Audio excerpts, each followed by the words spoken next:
Viewers. Hello viewers. Welcome to minutes mystery. Welcome to minutes mystery. 1980களில் ஜப்பானிய உழுக்குன மிட்டாய் ஃபேக்டரி கிரைம் தான் இன்னைக்கு வீடியோல பார்க்க போறோம். இந்த வீடியோ நீங்க இதுவரைக்கும் பார்த்த படங்களோட பயங்கர என்கேஜிங் அண்ட் த்ரில்லிங்கா இருக்கும். சோ ஸ்கிப் பண்ணாம கடைசி வரைக்கும் வீடியோ பாருங்க. வாங்க வீடியோக்குள்ள போலாம். அப்பறம் நம்ம சேனலை சப்ஸ்கிரைப் பண்ணி போலாம். வாட்ஸ்அப் அண்ட் Facebook பேஜை ஃபாலோ பண்ணாலும் ஃபாலோ பண்ணிருங்க. இது 1984 மார்ச் 18ஆம் தேதி. அந்த ஒரு தேதியில இரவு 9 மணிக்கு ஜப்பான்ல 70 வயசு பாட்டி வசிக்கிற ஒரு வீட்டுக்குள்ள இரண்டு மோமடி அணிந்த மர்ம நபர்கள் கையில ஒரு டாய் பிஸ்டல் வச்சுட்டு என்டர் ஆகுறாங்க. அப்படி என்ட்ரான அந்த ரெண்டு பேரும் அந்த பாட்டியோட கையையும் காலையும் கட்டி போட்டுட்டு உன் மகன் வீட்டோட சாவியை கூட அப்படின்னு சொல்லிட்டு கேக்குறாங்க. இவங்க மகனோட வீடு எங்க இருக்குன்னு பாத்தீங்கன்னா இந்த பாட்டி வீட்டுக்கு பக்கத்துல தான் இருக்கு. அந்த வீட்டோட சாவி தான் இவங்க இப்ப இந்த பாட்டிட்ட கேட்டுட்டு இருக்காங்க. அப்படி இவங்க கேட்டோன்னே அந்த பாட்டியும் பயத்துல நடுங்கிக்கிட்டு அந்த சாவி இருக்கிறத சொல்லுது. இவங்களும் அந்த சாவி எடுத்துட்டு அந்த பாட்டியோட மகனோட வீட்டுக்கு முன்னாடி வந்து நின்றாங்க. இந்த இடத்துல உங்களுக்கு ஒரு டவுட் கிரியேட் ஆகலாம். இவங்க கொள்ளையடிக்க தானே வந்திருக்காங்க, அப்படி இருக்கப்ப எதுக்கு சாவியை வச்சு ஓபன் பண்ணி உள்ள போகணும், கதை உடச்சிட்டே உள்ள போயிடலாமடா அப்படின்னு கேட்கலாம். ஆனா அந்த இடத்துல தான் இவங்க பயங்கர ஜீனியஸா செயல்படுறாங்க. ஏன்னா இவங்க கொள்ளையடிக்க வந்திருக்க வீடு சாதாரண ஒருத்தரோட வீடு கிடையாது. அந்த காலகட்டத்தில் ஜப்பானோட வெறித்தனமான பிசினஸ் மேனா இருந்த லிக்கோ கேண்டி ஃபேக்டரி ஓனரோட வீடு. சோ அந்த வீடு பாத்தீங்கன்னா நார்மலான வீடு மாதிரிலாம் இருக்காது. அது அந்த காலகட்டத்திலேயே பயங்கர செக்யூரான வீடா இருந்துச்சு. ஏன்னா அந்த காலகட்டத்திலே எலக்ட்ரானிக் செக்யூர் வீடா தான் அந்த வீடியோ உருவாக்கி வச்சிருந்தாங்க. சோ அந்த வீட்டோட கதை ஓபன் பண்றதுக்கு சாவி இருந்தா மட்டும் தான் ஓபன் பண்ண முடியும், இல்லன்னா ஓபன் பண்ணவே முடியாது. அதனாலதான் பக்கத்து வீட்டுல இருந்து அவங்க அம்மாவை கட்டி போட்டுட்டு அங்க இருந்து இந்த வீட்டோட சாவி எடுத்துட்டு வந்து இந்த வீட்டு முன்னாடி நிக்கிறாங்க. அப்படி நின்று அவங்க ஒருத்தர் பார்த்து ஸ்மைல் பண்ணிக்கிட்டே அந்த வீட்டோட கதை ஓபன் பண்ணி உள்ள போறாங்க. அப்படி உள்ள போனோடனே அந்த ஃபேக்டரி ஓனர் எங்க இருக்கா அப்படின்னு சொல்லிட்டு தேட ஆரம்பிக்கிறாங்க. அப்படி இவங்க தேடுறப்ப ஏற்படுற சத்தத்தை கேட்டு கிரவுண்ட் ஃப்ளோர்ல தூங்கிட்டு இருந்த ஓனரோட ஒய்ஃபும் அவருடைய மூத்த மகளும் எந்திரிச்சு வந்துடுறாங்க. அப்படி வந்தோடனே இவங்களோட அப்பியரன்ஸை பார்த்தோன்னே கத்த ட்ரை பண்றாங்க. அப்படி கத்துறதுக்குள்ள அவங்க கையில வச்சு இந்த பிஸ்டல் எடுத்து முன்னாடி நீட்டி இதுக்கு மேலேயும் கத்துனீங்கன்னா ரெண்டு பேரையும் சுற்றுவோம் அப்படின்னு சொல்லிட்டு மிரட்டுறாங்க. உடனே அந்த ஓனரோட ஒய்ஃப் உனக்கு எவ்வளவு பணம் வேணாலும் நான் தர்றேன், எங்களை மட்டும் விட்டுரு அப்படின்னு சொல்லிட்டு கெஞ்சுது. அப்படி அவங்க கெஞ்சுறத பார்த்தோன்னே இவங்க ரெண்டு பேரும் சிரிச்சுக்கிட்டே பணம்லாம் எங்களுக்கு முக்கியமே கிடையாது, உன் புருஷன் எங்க இருக்கான்னு மட்டும் சொல்லு அப்படின்னு கேக்குறாங்க. அப்படி சொன்னோடனே என் புருஷன் எதுவும் பண்ணிடாதீங்கன்னு அந்த அம்மா கெஞ்சுது. அப்படி கெஞ்சுறப்ப அந்த உள்ள வந்த ரெண்டு பேர்ல ஒருத்தன் கயிறு எடுத்து போய் அந்த அம்மாவையும் அந்த பொண்ணையும் கட்டி போட்டுறான். அப்படி இவன் கட்டிட்டு இருக்கப்ப ஃபர்ஸ்ட் ஃப்ளோர்ல இருந்து ஒரு ஆணோட சவுண்ட் கேட்க ஆரம்பிக்குது. அப்படி கேட்டோன்னே இவங்க ரெண்டு பேரும் ஒருத்தரை பார்த்து மேல் நோக்கி கண்ணை காட்டுறானுங்க. அப்படி காட்டினோடனே இவங்க ரெண்டு பேரும் ஃபர்ஸ்ட் ஃப்ளோர்ல சத்த வர பக்கம் மெல்ல நடந்து போறானுங்க. அப்படி இவங்க ரெண்டு பேரும் போற இடம் எதுவா இருக்குன்னு பாத்தீங்கன்னா பாத்ரூமா இருக்கு. இவனுங்க பாத்ரூம் நெருங்க அந்த பாத்ரூம்ல ஒரு சத்தம் மட்டும் கேட்கல, கிட்டத்தட்ட 3 சத்தம் கேக்குது. அந்த 3 சத்தம் யாருடையதுன்னு பாத்தீங்கன்னா அந்த ஃபேக்டரி ஓனர் அவருடைய 2 மகன்களோட சேர்ந்துக்கிட்டு ஜாலியா விளையாடிட்டே குளிச்சிட்டு இருக்காரு. அப்படி அவர் விளையாடிட்டே குளிச்சிட்டு இருக்க அந்த ஒரு பாத்ரூம்குள்ள இப்ப இந்த ரெண்டு பேரும் திடீர்னு என்டர் ஆகுறாங்க. அப்படி இவங்க ரெண்டு பேரும் கையில துப்பாக்கியோட என்டர் ஆகிறத பார்த்த உடனே அவருக்கு ஒரு மாதிரி பதற்றம் வந்துருது. உடனே தன்னுடைய 2 மகன்களையும் தனக்கு பின்னாடி நிப்பாட்டி வச்சுட்டு ப்ளீஸ் நான் உனக்கு எவ்வளவு காசு வேணாலும் தரேன், ஆனா நீ என்னையும் என் குடும்பத்தையும் ஒன்னும் பண்ணிடாத அப்படின்னு சொல்லிட்டு கெஞ்சுறாரு. அப்படி அவர் கெஞ்சுறத பார்த்தோன்னே இவங்க ரெண்டு பேரும் சிரிச்சுக்கிட்டே எங்களுக்கு பணம்லாம் முக்கியம் கிடையாது, நீ தான் எங்களுக்கு வேணும் அப்படின்னு சொல்லி அவர் குளிச்சிட்டு இருந்த மாதிரி அவருடைய கைகளை கட்டி அவரை நிர்வாணமாவே இழுத்துட்டு போயிடுறாங்க. அப்படி இவர் இழுத்துட்டு போற அந்த ஒரு காட்சியை அவருடைய 2 மகன்களும் பாக்குறாங்க, அவருடைய ஒய்ஃபும் பாக்குறாங்க, அவருடைய மகளும் பாக்குறாங்க. சோ அந்த ஒரு டைம்ல அந்த ஃபேக்டரி ஓனருக்கு இங்க என்ன நடக்குதுன்னு புரியல, இனிமேல் என்ன நடக்க போகுதுன்னு தெரியல, அவ்வளவுதான் இனிமேல் நம்ம வாழ்க்கையை முடிஞ்சு அப்படின்ற பயத்தோட தான் நடந்து போயிட்டு இருக்காரு. அப்படி கடத்தின இவருடைய கண்களை கட்டி ஒசாகால இருக்க இப்ராகி அப்படின்ற வேர் ஹவுஸ்ல கொண்டு போய் அடைச்சிடறாங்க. சோ தான் எங்க இருக்கே அப்படின்றது தெரியாம அந்த வேர் ஹவுஸ்க்குள்ள கை கால்கள் கட்டப்பட்ட மாதிரி அந்த ஓனர் கிடக்குறாரு. இப்படியே டைம் டிக்கிங் ஆகுது. அடுத்த நாள் காலையும் வருது. அந்த ஒரு டைம்ல ஜப்பான்ல இருக்க எல்லா நியூஸ் பேப்பர்லயும் எல்லா ரேடியோ ஸ்டேஷன்லயும் லிக்கோ கேண்டியோட ஓனரா மர்ம நபர்கள் கடத்திட்டாங்க அப்படின்ற நியூஸ் வைரலா பரப்பப்படுது. சோ இந்த ஒரு நியூஸ் பாத்தீங்கன்னா அந்த டைம்ல ஜப்பானே பாத்தீங்கன்னா ஒரு உழுக்குச்சுன்னு தான் சொல்லி ஆகணும். ஏன்னா கடத்தப்பட்டது ஒரு சாதாரணமான ஆள் கிடையாது இல்லையா, ஒரு மிகப்பெரிய பிசினஸ் மேன் இல்லையா. அதனாலேயே போலீஸ்க்கு ஒரு மிகப்பெரிய பிரஷர் கொடுக்கப்படுது. சோ இப்படி போலீஸ்க்கு மிகப்பெரிய பிரஷர் கொடுக்கப்பட்ட அந்த ஒரு டைம்ல லிக்கோ கேண்டி ஃபேக்டரி இருக்கு பாத்தீங்களா, அந்த ஃபேக்டரியோட டைரக்டருக்கு ஒரு லெட்டரும் வருது. அந்த லெட்டர் அவர் ஓபன் பண்ணி படிக்கிறாரு. அதுல உங்க ஓனர் உங்களுக்கு திரும்ப கிடைக்கணும் அப்படின்னா எங்களுக்கு 1 பில்லியன் yen பணமும் வேணும், கூடவே 100 கிலோகிராம் தங்க துகள்களும் வேணும் அப்படின்னு எழுதப்பட்டிருக்கு. சோ இந்த ஒரு லெட்டரை பார்த்தோன்னே டைரக்டர் ஒரு மாதிரி பதற்றம் ஆயிராரு. உடனே இந்த லெட்டரை போலீஸ்ட்ட போய் கொடுக்கவும் செய்றாரு. ஆனா போலீஸ் இந்த லெட்டரை வாங்கிட்டு அவங்க கேட்கறதெல்லாம் கொடுத்துட்டா நாங்க எதுக்கு இருக்கோம் அப்படின்னு சொல்லிட்டு அவங்க பணியில தேட ஆரம்பிச்சிடறாங்க. இந்த மாதிரி ஜப்பான் போலீஸ் பயங்கர கான்பிடண்டா இருந்ததுக்கும் ஒரு முக்கியமான காரணமும் இருக்கு. ஏன்னா அந்த காலகட்டத்தில் அதாவது 1980s காலகட்டத்துல இந்த உலகத்திலே அளவுக்கு அதிகமான மர்டர் கேஸ் சால்வ் பண்ணதும் theft கேசஸ் சால்வ் பண்ணதும் ஜப்பான் போலீஸா தான் இருந்துச்சு. ஏன்னா மர்டர் கேஸ் சால்வ் பண்ணதுல பாத்தீங்கன்னா கிட்டத்தட்ட 97% வரைக்கும் சக்சஸ் ரேட் வச்சிருந்தாங்க. அதே ராபரி சைடு போனோம் அப்படின்னா 55% வரைக்கும் சக்சஸ் ரேட் வச்சிருந்தாங்க. அதனாலே பாத்தீங்கன்னா அவங்க இருந்த கான்பிடன்ட் அளவுக்கு அதிகமாவே இருந்துச்சு. நடத்துறவங்க எல்லாம் அசால்ட்டா கண்டுபிடிச்சு அவரை நாங்களே மீட்டு கொண்டு வரோம் அப்படின்னு சொல்லிட்டு பயங்கர கான்பிடண்டா இருந்தாங்க. அப்படி கான்பிடண்டா இருந்த அவங்களுக்கு அப்ப தெரியாது இந்த கான்பிடன்ட் ரொம்ப நாளைக்கு நீடிக்க போறது இல்ல அப்படின்னு. ஏன்னா அவங்களும் தேடுறாங்க, டைம் தான் ஓடுதே தவிர அவரை கண்டுபிடிக்கிற மாதிரியே தெரியல. அப்படியே பாத்தீங்கன்னா 3 நாட்களும் கிடக்குது. கடைசியா மார்ச் 21, 1984 வருது. அந்த ஒரு டைம்ல அது வரைக்கும் அன்கான்சியஸா இருந்த அந்த ஃபேக்டரி ஓனர் பாத்தீங்கன்னா கண் விழிக்கிறாரு. அப்படி அவர் கண் விழிச்சு பாக்குறப்ப அவர் ஒரு அபாண்டன் வேர் ஹவுஸ்ல அடைக்கப்பட்டிருக்காரு இருக்காரு அப்படின்னு அவருக்கு தெரியுது. அப்படி தெரிஞ்சோடனே சுத்தி முத்தி பாக்குறாப்புல பார்த்தா எங்கேயுமே கண்ணு கட்டு தொலைவுல யாருமே இருக்க மாதிரி தெரியல. சோ அப்ப இதுதான் நமக்கு கரெக்டான டைம் அப்படின்னு சொல்லிட்டு அவர் கை காலில் கட்டப்பட்டிருந்த கயிறை அவரே அவருக்கு ட்ரை பண்றாரு. அப்படி ட்ரை பண்றதோட மட்டும் இல்லாம அதை சக்சஸ்ஃபுல்லா அவுத்து முடிச்சிடறாப்ல. அப்படி அவுத்து முடிச்ச உடனே சத்தமே வராம மெல்ல எந்திரிச்சு அந்த வேர் ஹவுஸ்ல இருந்து தப்பிச்சு வெளியே ஓடி வந்துறாரு. ஆனா அப்படி வெளியே ஓடி வந்ததுக்கு அப்புறம் தான் அவருக்கே தெரியுது அவருடைய உடம்புல ஒட்டு துணி கூட இல்ல அப்படின்னு. ஆனா துணி இல்லாட்டினாலும் பரவாயில்ல, இவங்கிட்ட மட்டும் நம்ம மாட்டிக்கிட்டோம் அப்படின்னா நம்ம உயிரை எடுத்துருவாங்க அப்படின்னு சொல்லிட்டு உயிரை கையில புடிச்சிட்டு அங்க இருந்து வெறித்தனமா ஓட ஆரம்பிக்கிறாரு. அப்படி ஓடுறப்ப ஒரு ரயில்வே ட்ராக் வருது. அந்த ரயில்வே ட்ராக்ல இவர் கண்டினியூஸா ஓட ஆரம்பிக்கிறாரு. அப்படி ஓடிட்டு இருக்கப்ப தூரத்துல 2 ரயில்வே எம்ப்ளாயிஸ் வேலை பார்த்துட்டு இருக்கத பாக்குறாரு. அப்படி பார்த்தோன்னே அவங்க கிட்ட பயங்கர ஃபாஸ்டா இவர் ஓடி போய்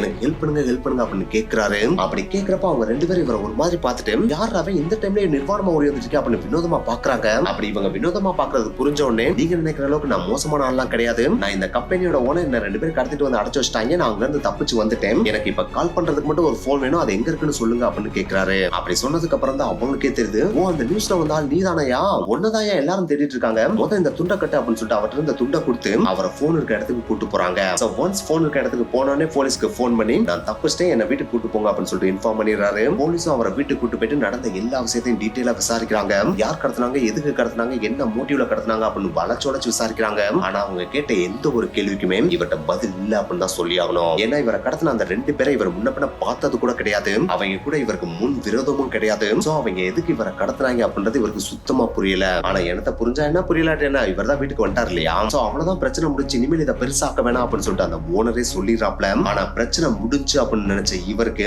இனிமேல் தான் பிரச்சனை ஆரம்பிக்கவே போகுது அப்படின்றது அந்த டைம்ல அவருக்கு தெரியல. சோ அவர் வீட்டுக்கு வந்ததுக்கு அப்புறம் பாத்தீங்கன்னா அவ்வளவுதான் நம்ம பிரச்சனை முடிஞ்சு, இனிமேல் நம்ம லைஃபை பார்க்கலாம் அப்படின்னு சொல்லிட்டு ரெகுலர் லைஃப்ல போலாம் அப்படின்னு சொல்லிட்டு என்ட்ரு ஆகுறாரு. ஆனா அவர் வீட்டுக்கு வந்த அடுத்த நாளே பாத்தீங்கன்னா அவரோட வீட்டுக்கு இன்னொரு லெட்டர் வருது. அந்த ஒரு லெட்டர்ல நாங்க கேட்ட 1 பில்லியன் தான் நீங்க கொடுக்கல, அட்லீஸ்ட் அதுக்கு பதிலா 4,80,000 அமெரிக்கன் டாலராச்சும் எங்களுக்கு கொடுங்க. சப்போஸ் அதை நீங்க கொடுக்கல அப்படின்னா உங்க ஃபேக்டரியில பல விளைவுகளை நீங்க பார்க்க நேரிடும் அப்படின்னு சொல்லிட்டு அந்த லெட்டரை எழுதிருக்காங்க. சோ இந்த ஒரு லெட்டரை பார்த்த உடனே அந்த ஃபேக்டரி ஓனர்னாலும் பயங்கரமா சிரிப்பு வர ஆரம்பிச்சிருது. என்னடா இதுக்கு முன்னாடி என்னை கடத்தி வச்சுட்டு டிமாண்ட் பண்ணீங்க, அதுல ஒரு லாஜிக் இருக்கு, ஆனா இப்பதான் நான் தான் வெளியே போய் வந்துட்டேனே, நான் வெளியே வந்ததுக்கு அப்புறம் எதுக்குடா உங்களுக்கு கொடுக்கணும் அப்படின்னு சொல்லிட்டு இந்த லெட்டர் ஜாலியா எடுத்துட்டு போலீஸ்ட மட்டும் இந்த லெட்டர் ஒப்படைச்சிடுறாரு. ஆனா அப்படி ஜாலியா எடுத்த அவருக்கு அப்ப தெரியாது அடுத்த சில நாட்கள் அவரோட தலையே புரள போகுது அப்படின்னு. அவங்க அனுப்பின லெட்டருக்கு இவங்க அந்த அளவுக்கு பெருசா ரெஸ்பாண்ட் பண்ணல அப்படின்றதுனாலே அடுத்த சில நாட்கள்ல பாத்தீங்கன்னா கிளிக்கோ கேண்டி ஃபேக்டரி இருக்கு பாத்தீங்கன்னா, அந்த ஃபேக்டரியில எக்கச்சக்கமான இடங்கள்ல அன்எக்ஸ்பெக்டடா ஃபயர் ஏற்பட ஆரம்பிக்குது. அதாவது முக்கியமான ப்ராப்பர்ட்டிஸ்ல இருக்கும் பாத்தீங்கன்னா, அந்த முக்கியமான ப்ராப்பர்ட்டிஸ் இருக்கிற ஏரியால எல்லாத்துலயுமே பாத்தீங்கன்னா ஃபயர் ஏற்பட ஆரம்பிக்குது. அப்படி ஃபயர் ஏற்படுறப்பதான் இந்த கிளிக்கோ கேண்டி ஓனருக்கே பாத்தீங்கன்னா பயம் தொற்ற ஆரம்பிக்குது. சோ அந்த ஒரு டைம்ல தான் போலீஸும் இதை இனிமேல் நம்ம சாதாரணமா எடுத்துக்க கூடாது, இவங்க யாருன்றதை நம்ம கண்டுபிடிச்சே ஆகணும்னு சொல்லிட்டு அதுக்கப்புறம் தேடுதல் வெட்டியை தீவிரப்படுத்த ஆரம்பிக்கிறாங்க. சோ அந்த ஒரு டைம்ல தான் போலீஸை ரியலைஸ் பண்ண ஆரம்பிக்கிறாங்க, நம்ம இவங்கள சாதாரணமான ஒரு கிட்னாப்பர் அப்படின்னு தான் நினைச்சிட்டு இருந்தோம், ஆனா இவங்க சாதாரணமான கிட்னாப்பர்ஸ் கிடையாது, இவங்க ரூத்லெஸ்ஸான மான்ஸ்டர்ஸா இருக்காங்க. சோ இவங்கள ஃபேஸ் பண்ண நம்ம தயாராகிக்கணும் அப்படின்னு சொல்லிட்டு அவங்களோட அடுத்த கட்ட மூவ் பண்ண ஆரம்பிக்கிறாங்க. சோ இப்போ ஜப்பான் போலீஸ் பார்த்தீங்கன்னா முன்னாடி இருந்ததை விட பயங்கர ஃபோர்ஸா யார்டா அவங்க எங்கடா இருக்காங்க அப்படின்னு சொல்லிட்டு ஜப்பானோட மூளை முடுக்கலாம் போயிட்டு பயங்கரமா தேட ஆரம்பிக்கிறாங்க. ஆனா என்னதான் அவங்க தேடினாலும் அவங்கள பத்தின ஒரு சின்ன துரும்ப கூட அவங்களால கண்டுபிடிக்கவே முடியல. சோ போலீஸோட எந்த ஒரு நடவடிக்கையை பார்த்தா யோமியூரி அப்படின்ற ஒரு நியூஸ் பேப்பர் பாத்தீங்கன்னா, நம்ம இது நாள் வரைக்கும் ஜப்பான் போலீஸ் எல்லாம் பயங்கர இன்டெலிஜென்ட்டான போலீஸ் நினைச்சிட்டு இருந்தோம், ஆனா இந்த ஒரு கேஸ்ல பாத்தீங்கன்னா ஜப்பான் போலீஸ் பயங்கரமான போலீஸா இருக்காங்க. ஏன்னா ஒரு கிரிமினல் பாத்தீங்கன்னா நான் எதை செய்ய போறேன் அப்படின்றத சொல்லி செய்யறான், ஆனா அவங்க யாருன்றத போலீஸால இதுவரைக்கும் கண்டுபிடிக்கவே முடியல. சோ அப்ப இங்க யார் ஜீனியஸ், அந்த கிரிமினல்ஸ் தான் ஜீனியஸ் அப்படின்னு சொல்லிட்டு போலீஸ பயங்கரமா மட்டம் தட்டி அந்த நியூஸ் பேப்பரோட ஃப்ரண்ட் பேஜ்லயே டைப் பண்ணி பிரிண்ட் பண்ணி அதை பப்ளிஷ் பண்ணவும் செஞ்சிடறாங்க. சோ அந்த ஒரு நியூஸ் பார்த்தா போலீஸ்க்கு ஒரு பயங்கரமான ஃப்ரஸ்ட்ரேஷனை கிரியேட் பண்ணுது. இருந்தாலும் போலீஸ் எப்படியாச்சும் அவனை தேடி கண்டுபிடிச்சணும்னு சொல்லிட்டு அவங்களால முடிஞ்ச அளவுக்கு எஃபோர்ட் போட்டு பயங்கரமா தேடுறாங்க. ஆனா என்னத்தை தான் தேடினாலும் டைம் தான் டிக்கிங் ஆகுதே தவிர அவங்களை கண்டுபிடிக்கவே முடியல. சோ ஃபைனலா பாத்தீங்கன்னா ஏப்ரல் 8ஆம் தேதி 1984வது நாளும் வருது. அந்த ஒரு நாள் இது வரைக்கும் பாத்தீங்கன்னா கிளிக்கோ கேண்டி ஓனரோட வீட்டுக்கு இல்லாட்டினா ஃபேக்டரிக்கு மட்டும் தான் லெட்டர் வந்துட்டு இருந்துச்சு. ஆனா அன்னைக்கு டேட்ல பாத்தீங்கன்னா போலீஸ் ஸ்டேஷனுக்கே ஒரு லெட்டர் வருது. அந்த லெட்டர்ல ஜப்பான் போலீஸ் இவ்வளவு போலீஸான போலீஸாவா இருப்பீங்க, நாங்களும் நீங்க எப்படியாச்சும் எங்களை கண்டுபிடிச்சிருவீங்க சொல்லிட்டு வெயிட் பண்ணி பாக்குறோம், ஆனா நீங்க நாங்க இருக்கிற இடத்துக்கு கொஞ்சம் கூட நெருக்கமா கூட வர மாட்டேன்றீங்களே, அவ்வளவு ஸ்டூபிடான போலீஸாவா அப்ப நீங்க இருக்கீங்க, அப்ப நீங்க இதனால வரைக்கும் கண்டுபிடிச்ச கிரிமினல் எல்லாமே டம்மி கிரிமினல் போல, இப்பதான் ஒரு ரியல் கிரிமினல்ஸ் நீங்க தேடுறீங்களா, சரி விடுங்க, நீங்க எப்படி எங்களை கண்டுபிடிக்க போறது கிடையாது, ஏன்னா நீங்க தான் ஸ்டூபிட் போலீஸ் ஆச்சு, வேணா நீங்க எங்களை ஈஸியா கண்டுபிடிக்கிறதுக்கு சில குளூஸ் வேணா கொடுக்குறோம், அதை வச்சாச்சும் கண்டுபிடிக்கலாம்னு பாப்போமா அப்படின்னு சொல்லிட்டு சில குளூஸையும் அந்த லெட்டர்ல மென்ஷன் பண்ணிருக்காங்க. அந்த குளூஸ் தான் அந்த ஃபேக்டரி ஓனரை நாங்க கடத்த வந்தப்ப யூஸ் பண்ண காரு, கிரே கலர் காரு. அப்படி அவரை கடத்திட்டு போறப்ப நாங்க ஒரு கிராசரி சாப்பிட நிப்பாட்டி ஃபுட் எல்லாமே வாங்கணும், அந்த ஃபுட் வாங்கின கிராசரி சாப்போட நேம் இந்த நேம் தான் அப்படின்னு சொல்லிட்டு அந்த நேம் மென்ஷன் பண்ணிட்டு இந்த 2 குழுவை நாங்க உங்களுக்கு கொடுக்குறோம், இந்த 2 குழுவை வச்சு உங்களால ஈஸியா எங்களை கண்டுபிடிச்சிட முடியும், சப்போஸ் இதை வச்சு உங்களால கண்டுபிடிக்க முடியல அப்படின்னா நீங்க உண்மையிலேயே போலீஸான போலீஸ் தான், உங்களுக்கு மக்கள் வரி பணம் கொடுக்கறதெல்லாம் வேஸ்ட், அந்த வரி பணத்தை வாங்கிட்டு நீங்க திண்டு சும்மா தூங்கி தான் எந்திரிச்சிட்டு இருக்கீங்க, சோ அப்படி மக்கள் வரிப்பணத்தை வாங்கி தின்னுட்டு ஒரு கிரிமினலை கண்டுபிடிக்க முடியல அப்படின்னா நீங்களும் ஒரு விதத்துல திருடங்க தான். சோ முடிஞ்சா எங்களை கண்டுபிடிச்சு பாருங்க அப்படின்னு சொல்லிட்டு அந்த லெட்டர்ல எழுதி அனுப்பியிருக்கானுங்க. அப்படி அனுப்பின அந்த ஒரு லெட்டரோட எண்டிங்ல ஒரு வினோதமான நேமையும் மென்ஷன் பண்ணி அவங்க அனுப்பியிருக்காங்க. அதுதான் இப்படிக்கு மான்ஸ்டர் வித் 21 ஃபேசஸ் அப்படின்ற ஒரு நேம். இந்த ஒரு நேமை பார்த்த உடனே போலீஸ் ஒரு மாதிரி திங்க் பண்ண ஆரம்பிக்கிறாங்க. இந்த நேம் ஆல்ரெடி நம்ம எங்கேயோ கேட்டிருக்கோமே அப்படின்னு சொல்லிட்டு பயங்கரமா சர்ச் பண்ண ஆரம்பிக்கிறாங்க. அப்படி சர்ச் பண்ணி பாக்குறப்ப 1936 வெளிவந்த ஒரு சில்ட்ரன் புக்கோட நேம்ல இருந்து தான் இந்த ஒரு நேம் அவங்க எடுத்திருக்காங்க அப்படின்றதையும் கண்டுபிடிக்கிறாங்க. அந்த ஒரு டைம்ல வெளிவந்த அந்த ஒரு புக்கோட நேம் என்ன அப்படின்னு பாத்தீங்கன்னா மிஸ்டரி மேன் வித் 20 ஃபேசஸ் அப்படின்னு சொல்லிட்டு டைட்டில் இருந்துச்சு. அந்த ஒரு டைட்டில்ல மிஸ்டரி மேனை தூக்கிட்டு மான்ஸ்டர் அப்படின்னு சொல்லிட்டு இவங்க மாத்தி 20 ஃபேசஸ்க்கு பதிலா 21 ஃபேசஸ் அப்படின்னு சொல்லிட்டு மாடிஃபை பண்ணி தான் இந்த ஒரு நேம் அதுல அனுப்பியிருக்கானுங்க. அதாவது மான்ஸ்டர் வித் 21 ஃபேசஸ் அப்படின்னு சொல்லிட்டு லெட்டர் எழுதி தான் இவனுங்க அனுப்பியிருக்கானுங்க. ஆனா என்னதான் இதை கண்டுபிடிச்சாலும் இதை கண்டுபிடிச்சா மட்டும் போதுமா, அவங்க யாருன்றத முதல் கண்டுபிடிக்கணும் இல்லையா? சோ அதனால போலீஸ் அவங்க கொடுத்த குழுவை வச்சு விருத்திரமா அங்கிட்டு இங்கிட்டு சொல்லிட்டு தேடி தேடி பாக்குறாங்க. அவங்க சொன்ன கிராசரி ஸ்டோருக்கு போயிட்டு அங்க இருந்த ஓனர் எம்ப்ளாயின்னு சொல்லிட்டு எல்லாத்தையுமே திரும்பி விசாரிச்சு பாக்குறாங்க. ஆனா என்னத்தை தான் விசாரிச்சாலும் என்னத்தை தான் தேடினாலும் நாட்கள் தான் ஓடுதே தவிர மறுபடியும் போய் இவங்க முட்டுச்சந்தில தான் நிக்கிறாங்களே தவிர இவங்க யாரு அப்படின்ற ஒரு சின்ன டீட்டெயில கூட போலீஸால கண்டுபிடிக்க கூட முடியல. சோ இந்த ஒரு தேடுதல் பாத்தீங்கன்னா போலீஸ்க்கு ஒரு வெறித்தனமான டிப்ரெஷனை கொடுக்குது. இந்த மாதிரி ஒரு பக்கம் போலீஸ் டிப்ரெஷன் ஆயிட்டு இருக்கிற இந்த ஒரு டைம்ல இன்னொரு பக்கம் போலீஸ் ஸ்டேஷனுக்கு வர லெட்டரோட எண்ணிக்கை குறைஞ்ச பாடே இல்ல. அடுத்து மான்ஸ்டர் வித் 21 ஃபேசஸ் அப்படின்ற நேம்ல பாத்தீங்கன்னா லெட்டர் எக்கச்சக்கமா வந்துட்டே இருக்கு. அப்படி வர்ற எல்லா லெட்டர்லயுமே பாத்தீங்கன்னா நீங்க ஒரு ஸ்டூபிட் போலீஸ் உங்களுக்கு இவ்வளவு குழு கொடுக்குறோம், நீங்க அந்த குழு வச்சு கண்டுபிடிக்க முடியல, வேணா இன்னொரு குழு கொடுக்குறோம்னு சொல்லிட்டு அடுத்து நிறைய குளூஸ் கொடுக்குற மாதிரியான லெட்டர் வந்துட்டே இருக்கு. அந்த குளூஸ் எல்லாம் பாத்தீங்கன்னா நாங்க உங்களுக்கு டைப் பண்ணி அனுப்புற டைப்ரைட்டர் இந்த கைண்ட் ஆஃப் டைப்ரைட்டர், நாங்க உங்களுக்கு எழுதுற பேனா இந்த ஒரு பேனா, நாங்க யூஸ் பண்ற சைக்கிள் இந்த சைக்கிள், நாங்க பாக்குற டிவி இந்த டிவி, நாங்க யூஸ் பண்ற கொடை இந்த கொடை அப்படின்னு சொல்லிட்டு எக்கச்சக்கமான குழு அப்படின்ற பேர்ல நிறைய கடிதங்களை போலீஸ் ஸ்டேஷனுக்கு அனுப்பிக்கிட்டே இருக்காங்க. ஆனா என்னத்தான் இவங்க எவ்வளவு குளூஸ் அனுப்பினாலும் அந்த குளூஸை ட்ராக் பண்ணி போலீஸ் போனாலும் அவங்கள பத்தின ஒரு சின்ன தடயத்தை கூட போலீஸால கண்டுபிடிக்கவே முடியல. இந்த மாதிரி போலீஸால கண்டுபிடிக்க முடியாம போறதுக்கு ஒரு முக்கியமான காரணம் இருந்துச்சு. ஏன்னா அவங்க அனுப்பின குளூஸை தேடி போனா அவங்க வச்சிருக்கிற பொருள் எல்லாமே பாத்தீங்கன்னா மேக்ஸிமம் திருடின ப்ராடக்டா இருக்கு. இல்லாட்டினா அவங்க அனுப்புற குளூஸ் எல்லாமே பாத்தீங்கன்னா ஜென்ரலா மக்கள் மேக்ஸிமம் பயன்படுத்துற ஒரு ப்ராடக்டா இருக்கு. அப்படி மக்கள் அளவுக்கு அதிகமா யூஸ் பண்ற ஒரு ப்ராடக்ட்டை குழுவா கொடுத்துட்டு அவ்வளவு மக்களுக்கு நடுவில் ஒரே ஒருத்தர் இருக்கே அவனை மட்டும் நீ கண்டுபிடிச்சா கண்டுபிடிக்க முடியுமா? என்ன கண்டிப்பா முடியவே முடியாதுல. சோ அதுலதான் அவங்க பயங்கர ஜீனியஸா போலீஸ முட்டாள் அப்படின்னு சொல்றதுக்காகவே இந்த மாதிரி குளூஸ் அப்படின்ற பேர்ல லெட்டர் அனுப்பிட்டே இருந்திருக்காங்க. சோ இதனாலேயே போலீஸ் பாத்தீங்கன்னா என்னடா இவங்களை கண்டுபிடிக்கவே முடியாது அப்படின்னு சொல்லிட்டு எக்ஸ்ட்ரீமான ஒரு டிப்ரெஷனுக்கு போறாங்க. அப்படி போக போற அந்த ஒரு டைம்ல தான் ஒரு செம்மையான குழுவை கண்டுபிடிக்கிறாங்க. அதுதான் என்னதான் இவங்க லெட்டர்ல அந்த குழு இந்த குழுன்னு சொல்லிட்டு நிறைய விஷயங்கள் அனுப்பினாலும் அது எல்லாமே ஜென்ரிக்கா இருந்தாலும் அந்த லெட்டர்ல பேசப்படுற வசனங்கள் இருக்கு பாத்தீங்களா, அதோட ஸ்லாங் இந்த கைண்ட் ஆஃப் ஸ்லாங் தான் அப்படின்றத போலீஸ் ஐடென்டிஃபை பண்றாங்க. அப்படி ஐடென்டிஃபை பண்ண உடனே இந்த கைண்ட் ஆஃப் ஸ்லாங் எங்க பேசுவாங்க அப்படின்னு சொல்லிட்டு தேடுறப்ப இத ஒசாகா பகுதி மக்கள் தான் அளவுக்கு அதிகமா பேசுவாங்க அப்படின்றதையும் கண்டுபிடிக்கிறாங்க.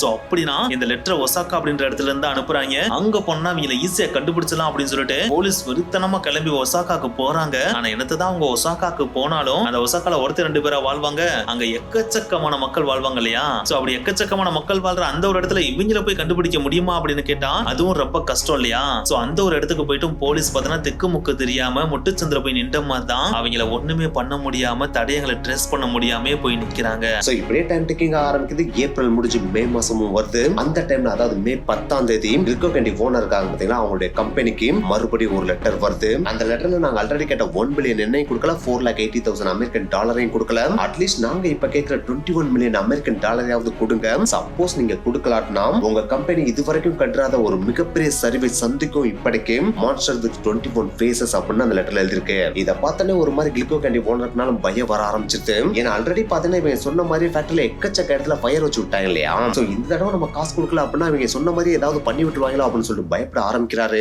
ஆனா போலீஸ் அந்த லெட்டர் வாங்கி படிச்சுட்டு நான் கண்டிப்பா இந்த தடவை அவங்களை பிடிச்சிருவோம், நீங்க காசு கொடுத்தலாம் ஏமாந்துறாதீங்க அப்படின்னு சொல்லிட்டு கில்கோ கேண்டி ஓனர் சமாதானப்படுத்தி அனுப்பி விட்டுறாங்க. அதை கேட்டுட்டு கில்கோ கேண்டி ஓனர் அதான் போலீஸ் நம்ம சைடுல இருக்காங்களா அப்புறம் பயப்படணும் அப்படின்னு சொல்லிட்டு அந்த லெட்டர் அசால்ட்டா விட்டுறாப்ல. இப்படியே டைம் டிக்கிங் ஆக ஆரம்பிக்குது. அந்த லெட்டர்ல கொடுத்த கால கெடுவும் முடியுது. அந்த லெட்டர் அனுப்புற மான்ஸ்டர் வித் 21 ஃபேசஸும் கடுப்பாக ஆரம்பிக்கிறாங்க. சோ உடனே அடுத்த நாளே இன்னொரு லெட்டர் நியூஸ் பேப்பருக்கு அனுப்புறாங்க. அந்த லெட்டர்ல என்ன மென்ஷன் பண்ணிருக்குன்னு பாத்தீங்கன்னா ஜப்பான்ல மூளை முடுக்கலாம் கிடைக்கக்கூடிய பயங்கர ஃபேமஸான கில்கோ கேண்டி சாக்லேட்ஸ்ல 20 பாக்ஸ் ஆஃப் சாக்லேட்ஸ்ல நாங்க பொட்டாசியம் சைனைடை கலந்துருக்கோம். சோ உங்க குழந்தையோட உயிர் மேல ஆசை இருந்துச்சு அப்படின்னா அந்த கில்கோ கேண்டி சாக்லேட்டை வாங்கி சாப்பிடறத அவாய்ட் பண்ணுங்க அப்படின்னு சொல்லிட்டு வார்னிங் லெட்டர் அனுப்பிவிட்டு அந்த லெட்டரை பிரிண்ட் பண்ணவும் சொல்லியிருக்காங்க. இந்த ஒரு லெட்டரை பார்த்தோன்னே பிரஷுக்குனாலும் பயங்கரமான பதற்றம் கிரியேட் ஆக ஆரம்பிச்சிருது. உடனே இந்த லெட்டரை கொண்டுட்டு போலீஸ் ஸ்டேஷனுக்கு போறாங்க. சார் இந்த லெட்டர் நாங்க என்ன சார் பண்றது, நாங்க பிரிண்ட் பண்ணவா இல்லாட்டினா வேணாமா சார் அப்படின்னு கேக்குறாங்க. அதுக்கு போலீஸ் அவங்க சரியான லூசு பசங்க, அவங்க உண்மையிலேயே சாக்லேட்ல சைனைடை கலந்துதான் கலந்துருப்பாங்க, அதை வாங்கி சின்ன பசங்க சாப்பிட்டாங்கன்னா நமக்கு எக்கச்சக்கமான உயிரிழப்புகள் ஏற்படும். சோ அதுக்கு நம்ம எட்ட கொடுக்க கூடாது, உடனே நீங்க பிரிண்ட் பண்ணுங்க அப்படின்னு சொல்லிட்டு ஆர்டர் போட்டுறாங்க. இந்த மாதிரி இவங்களுக்கு ஒரு பக்கம் ஆர்டர் போட்ட உடனே இன்னொரு பக்கம் பாத்தீங்கன்னா போலீஸ் பயங்கர ரெஸ்பான்ஸோட ஜப்பான்ல இருக்க எல்லா ஷாப்புக்கும் போய் ரைட் பண்ண சொல்லிடுறாங்க. அங்க இருக்க எந்த ஒரு கிளிக்கோ கேண்டி சாக்லேட்ஸ் விற்பனைக்கு போக கூடாது அப்படின்னு சொல்லிட்டு ஆர்டரும் கொடுத்துறாங்க. உடனே ஜப்பான்ல இருக்க எல்லா ஷாப்புமே பாத்தீங்கன்னா கிளிக்கோ கேண்டி சாக்லேட் விற்பனையை நிப்பாட்டிடுறாங்க. அப்படி நிப்பாட்டினாலே போலீஸ் ஒவ்வொரு ஷாப்லயும் போய் அந்த ஷாப்ல இருக்க கிளிக்கோ கேண்டி சாக்லேட்ஸ் எடுத்துட்டு வந்து ஒவ்வொரு சாக்லேட்டையும் ஒண்ணு விடாம டெஸ்ட் பண்ணி பாக்குறாங்க. இதை சொல்றதுக்கு வேணா ஈஸியா இருக்கலாம், ஆனா அத்தனை ஷாப்ல இருக்க அத்தனை சாக்லேட்டை எடுத்து டெஸ்ட் பண்றதுன்றது சாதாரண விஷயமே கிடையாது. இதை டெஸ்ட் பண்ணி முடிக்கிறதுக்குள்ள பாத்தீங்கன்னா உங்களுக்கு குறுக்கு வலி மொழி வலி அப்படின்னு சொல்லிட்டு எல்லா வழியுமே வந்துருதான். ஆனா அப்படி டெஸ்ட் பண்ணி முடிச்சதுல கடைசியில வந்த ரிசல்ட் என்னன்னு பாத்தீங்கன்னா ஜப்பான்ல இருக்க எந்த கிளிக்கோ கேண்டி சாக்லேட்ஸுமே பொட்டாசியம் சயனைட் கலக்கல அப்படின்றதானா. சோ இந்த ஒரு விஷயம் பாத்தீங்கன்னா போலீஸ்க்கு செம்மையான கோவத்தை கிரியேட் பண்ணுது. அவங்க மட்டும் கையில கிடைச்சாங்கன்னா சக்கைய புளிஞ்சு எடுத்துடணும் அப்படின்னு வெறியோட இருந்தாங்க. ஆனா என்னதான் வெறியோட இருந்தாலும் இந்த ஒரு இன்சிடென்ட்லயும் மான்ஸ்டர் வித் 21 ஃபேஸஸ் தான் வெற்றி அடைஞ்சாங்க. எஸ், இது இந்த பிராங்க்ல மட்டும் கிடையாது, இந்த நியூஸ் பேப்பர்ல பிரிண்ட் பண்ண சொன்னாங்க பாத்தீங்களா. அப்படி பிரிண்ட் பண்ணனாலே இந்த நியூஸ் பாத்தீங்கன்னா மக்கள் மத்தியில பட்டி தொட்டியெல்லாம் பரவிடுச்சு. சோ அதனாலே ஜப்பான்ல இருக்க எந்த ஒரு மூலை முடுக்குல இருந்த மக்களா இருந்தாலும் கிளிக்கோ கேண்டியை பார்த்து பயப்பட ஆரம்பிச்சாங்க. ஏன்னா தெரியாம கூட நம்ம ஏதாவது கிளிக்கோ கேண்டி சாக்லேட்டை வாங்கி சாப்பிட்டு அதுல சயனைட் கலந்துருச்சுன்னா அது நம்ம உயிரே பறிச்சிடும் இல்லையா. சோ அதனாலேயே கிளிக்கோ கேண்டி சாக்லேட்டை கம்ப்ளீட்டா அவாய்ட் பண்ண ஆரம்பிச்சாங்க. சோ அதனாலே கிளிக்கோ கேண்டியோட விற்பனை முற்றிலுமா பாதிக்கப்பட ஆரம்பிச்சிச்சு. விற்பனை பாதிக்கப்பட ஆரம்பிச்சாலே ஆட்டோமேட்டிக்கா கடைக்காரங்களும் வாங்க மறுப்பாங்க இல்லையா. சோ கடைக்காரங்க வாங்க மறுத்தாங்கன்னா மேனுஃபேக்சரிங் குறையும் இல்லையா. சோ இந்த மாதிரி மேனுஃபேக்சரிங் குறைஞ்சனாலே அந்த ஒரே மாசத்துலயே கிளிக்கோ கேண்டி கிட்டத்தட்ட 20 மில்லியன் அமெரிக்கன் டாலரை லாஸ் பண்ணிச்சான். அது மட்டும் கிடையாது, இந்த ஒரு ப்ரொடக்ஷன் சரிவுனாலே கிட்டத்தட்ட 450 பார்ட் டைம் ஒர்க்கர்ஸும் வேலையில இருந்தாங்க. இப்படியே நாட்கள் போக போக மேனுஃபேக்சரிங் கம்மியாகி ஒரு கட்டத்துல பாத்தீங்கன்னா கிளிக்கோ கேண்டி கம்பெனி டெம்பரரியா இழுத்து மூடப்பட்டுச்சான். அப்படி இழுத்து மூடனாலேயே அந்த டைம்ல கிளிக்கோ கேண்டி கிட்டத்தட்ட 130 மில்லியன் அமெரிக்கன் டாலரை லாஸ் சந்திச்சுச்சான். சோ இப்படி கிளிக்கோ கேண்டி கம்பெனி அவங்க கம்பெனி இழுத்து முன்ன அந்த ஒரு டைம்ல மான்ஸ்டர் வித் 21 ஃபேஸஸ் இருந்து இன்னொரு லெட்டர் வருது. அந்த லெட்டர்ல என்ன மென்ஷன் பண்ணிருக்காங்கன்னு பாத்தீங்கன்னா, இதோட நாங்க கிளிக்கோ கேண்டி கம்பெனியை மன்னிச்சு விட்டுறோம். ஆனா அப்படி நாங்க மன்னிச்சு விடுறது கிளிக்கோ கேண்டி கம்பெனியை மட்டும் தான். இது கிளிக்கோ கேண்டி கம்பெனிக்கு மட்டும் தான் முடிவு. ஆனா ஜப்பான்ல இருக்க மற்ற ஃபுட் பேஸ்டு கம்பெனிஸ்க்கு இதுதான் ஆரம்பம் அப்படின்னு எழுதிருக்கு. இது ஜப்பான் போலீஸ்க்கு பாத்தீங்கன்னா வெறித்தனமான பிரஷரை கொடுக்க ஆரம்பிக்குது. ஏன்னா இதோட முடிச்சுக்கோன்னு அவங்க எழுதல இல்லையா. மற்ற ஃபுட் கம்பெனிஸ்க்கு இதுதான் தொடக்கம் அப்படின்னு கம்மா வேற போட்டிருக்காங்க இல்லையா. சோ அதனாலே ஜப்பான் போலீஸ் மேல பிரஷர் அளவுக்கு அதிகமா திணிக்கப்படுது. இதுல ஹையர் ஆபீசர்ஸ் இந்த மாதிரி பிரஷர் ஒரு பக்கம் திணிச்சிட்டு இருக்காங்கன்னா, இன்னொரு பக்கம் நியூஸ் பேப்பரும் பாத்தீங்கன்னா போலீஸை பத்தி கழுவி ஊத்த ஆரம்பிச்சிட்டாங்களா. ஏன்னா அங்கிட்ட பாத்தீங்கன்னா ஒருத்தன் சோலோவோ இல்லாட்டினா ஒரு கேங்காவோ இருந்துகிட்டு சொல்றதை எக்ஸாக்டா செஞ்சு நெத்தியடி அடிச்சிட்டு இருக்கான். ஆனா போலீஸ் அதை வேடிக்கை தான் பாக்குறதே தவிர அதை தடுக்கிறதுக்கு ஒரு முயற்சியும் எடுக்கல. நீங்க இப்படியே இருந்தீங்க அப்படின்னா ஜப்பான்ல இருக்க எல்லா மக்களுக்குமே பயம் தொற்றிடும். அப்படி தொற்றுச்சு அப்படின்னா நாங்க ஜப்பான்ல இருக்க முடியாது, வேற நாட்டுக்கு தான் போய் ஆகணும் அப்படின்னு சொல்லிட்டு போலீஸை கழுவி ஊத்தி டெய்லியும் ஆர்டிகல்ஸ் போட ஆரம்பிச்சிட்டாங்களா. இதனாலே கிட்டத்தட்ட 40,000 போலீஸை எக்ஸ்ட்ரா ஹையர் பண்ணி இதுக்கு முன்னாடி இருந்ததை விட சர்ச்சிங் ஏரியாவை பயங்கரமா எக்ஸ்டெண்ட் பண்றாங்க. ஆனா என்னதான் சர்ச்சிங் ஏரியாவை எக்ஸ்டெண்ட் பண்ணாலும் போலீஸ் அளவுக்கு அதிகமா குவிச்சாலும் அவங்களால மான்ஸ்டர் வித் 21 ஃபேஸஸ் நெருங்க கூட முடியல. இப்படியே நாட்களும் ட்ரிக்கிங் ஆக ஆரம்பிக்குது, மாதங்களாவும் மாறுது. கடைசியில் அக்டோபர் மாதமும் வருது. அந்த மாசத்துல இன்னொரு லெட்டரையும் மான்ஸ்டர் வித் 21 ஃபேஸஸ் அனுப்புறாங்க. அக்டோபர் மாதம் 8ஆம் தேதி 1984 வருஷம் இன்னொரு லெட்டர் மறுபடியும் மான்ஸ்டர் வித் 21 ஃபேஸஸ் பாத்தீங்கன்னா நியூஸ் பேப்பருக்கு அனுப்புறாங்க. அந்த ஒரு லெட்டர்ல என்ன மென்ஷன் பண்ணிருக்காங்க அப்படின்னு பாத்தீங்கன்னா, dear Japanese mom and dad, இது ஆட்டம் சீசன் அப்படின்றதுனால சின்ன பசங்களுக்கு பசி பயங்கரமா எடுக்கும். அப்படி பசி பயங்கரமா எடுக்கிறதுனால சின்ன பசங்க என்ன பண்ணுவாங்க, கடைக்கு போயிட்டு குடுகுடுன்னு ஓடி போய் அவங்களுக்கு பிடிச்ச மோருநாகா கேண்டியை வாங்கி சாப்பிடுவாங்க. அப்படி அவங்க வாங்கி சாப்பிட போற அந்த ஒரு மோருநாகா கேண்டில 20 பாக்ஸஸ்ல நாங்க பொட்டாசியம் சயனைட கலந்து வச்சிருக்கோம். இதோட ஸ்பெஷாலிட்டி என்ன அப்படின்னு பாத்தீங்கன்னா, நார்மலா உங்க பசங்க மோருநாகா சாக்லேட்டை வாங்கி சாப்பிட்டா பல்லுதான் சொத்தியா போகும். ஆனா இந்த பொட்டாசியம் சயனைடு கலந்த இந்த ஒரு சாக்லேட்டை வாங்கி சாப்பிட்டாங்க அப்படின்னா உடனே பரலோகத்துக்கு அவங்க போயிருவாங்க. சோ உங்க குழந்தைகளோட உயிரை பாதுகாக்க வேண்டியது உங்களோட பொறுப்பு தான். சோ தயவு செய்து ஹக்காட்டால இருந்து டோக்கியோ வரைக்கும் இருக்கிற எந்த ஒரு கடையிலுமே நீங்க மோருநாகா கேண்டியை வாங்கி சாப்பிட விட்டாதீங்க அப்படின்னு சொல்லிட்டு எச்சரிக்கை லெட்டர் மான்ஸ்டர் வித் 21 ஃபேஸஸ் அனுப்பியிருக்காங்க. அந்த லெட்டர்ல பாத்தீங்கன்னா குறிப்பா இன்னொரு விஷயத்தையும் மென்ஷன் பண்ணி அனுப்பியிருக்காங்க. அது வேற எதுவும் கிடையாது, நாங்க எந்தெந்த பாக்ஸஸ்லாம் பொட்டாசியம் சயனைட கலந்துருக்கோமோ அந்த பாக்ஸஸ்க்கு மேல டேஞ்சர் அப்படின்ற ஒரு சைனும் வரைஞ்சிருப்போம். சோ அதை வச்சு நீங்க ஈஸியா அதை ஐடென்டிஃபை பண்ணிடலாம் அப்படின்னு மென்ஷன் பண்ணிருக்காங்க. சோ இந்த ஒரு லெட்டரை பார்த்தீங்கன்னா மறுபடியும் பிரஸ் பார்த்தீங்கன்னா வேற லெவல்ல பதற்றம் ஆகுறாங்க. இதை உடனே போலீஸ்க்கும் அனுப்பவும் செய்யறாங்க. அப்படி அனுப்புறத மட்டும் இல்லாம இதை பிரிண்ட் பண்ணலாமா வேணாமா அப்படின்னு கேக்குறாங்க. அதை கேட்ட உடனே போலீஸ் வழக்கம் போல அவங்க சயனைட கலந்துருக்காங்க கலக்கல அப்படின்றதுல ரெண்டாவது விஷயம். ஆனா நம்மளுக்கு சின்ன பசங்களோட உயிர் ரொம்ப ரொம்ப முக்கியம். போஸ் கலந்துருந்தாங்க அப்படின்னா உயிர் போயிடும். அதுக்கு நம்ம வழிவிடவே கூடாது. நீங்க மறுபடியும் இதை நியூஸ் பேப்பர்ல பிரிண்ட் பண்ணுங்க, நாங்க எங்க சைடுல இருந்து தேட ஆரம்பிக்கிறோம் அப்படின்னு சொல்லிட்டு ஒரு பக்கம் நியூஸ் பேப்பர்ல பிரிண்ட் பண்ண சொல்லிட்டு இன்னொரு பக்கம் போலீஸ் பழையபடி ஹக்காட்டோல இருந்து டோக்கியோ வரைக்கும் இருக்கிற எல்லா கடைகள்லயுமே இருக்கிற மோருநாகா கேண்டியை ஃபுல்லாமே ஃப்ரீஸ் பண்ண சொல்லிட்டு அந்த கேண்டிஸ் எல்லாத்தையுமே செக் பண்ண ஆரம்பிக்கிறாங்க. அப்படி செக் பண்றப்போ வழக்கம் போல பழைய குருடி கதவை திரடி அப்படின்ற மாதிரி அந்த தடவை மாதிரி இந்த தடவையும் பிராங்க் தான் பண்ணிருப்பாங்க அப்படின்னு நினைச்சு தான் அவங்க டெஸ்ட் பண்ணிட்டு இருக்காங்க. ஆனா அப்படி டெஸ்ட் பண்ணிட்டு இருக்கப்போ தான் ஒரு கடையில இருந்த ஒரு பாக்ஸ்ல பாத்தீங்கன்னா அந்த வார்னிங் சிம்பிள் இருக்கிறத நோட் பண்ணிடுறாங்க.